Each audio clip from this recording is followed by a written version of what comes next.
आता बातमी राजकीय वर्तुळातून। पंतप्रधान मोदींचं गुणगान हे ठाकरेंना खुपल्याचं दिसून येतंय। दैनिक सामनामधून मोहन भागवतांवर टीका करण्यात आली। दसरा मेळाव्याच्या भाषणात मोहन भागवतांनी मोदी शहांचं कौतुक केलं होतं। मोदी शहांच्या कौतुकानं ठाकरेंना मात्र पोटशूळ उठल्याचं या लेखातून दिसून येत आहे।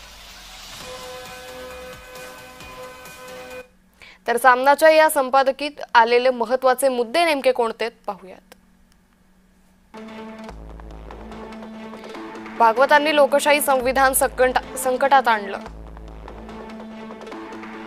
भागवतांचं भाषण दिशाहीन आहे। मोदी शहांमुळे देशाची एकात्मता बाधित झाली आहे। आंदोलन हा जनतेचा घटनादत्त अधिकार आहे।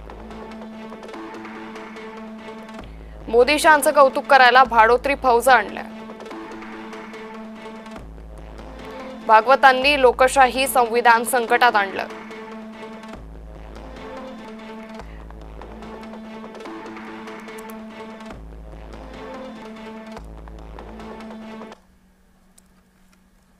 में रखकर नीतियां नहीं बनती तो असंतोष रहता है, परंतु उस असंतोष को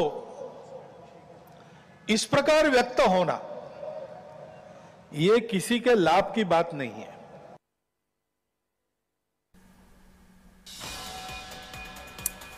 तर मोदींचं गुणगान हे ठाकरेंना खुपलं असल्याचं दिसून आले। दैनिक सामनामधून मोहन भागवतांवर ही टीका करण्यात आलेली आहे।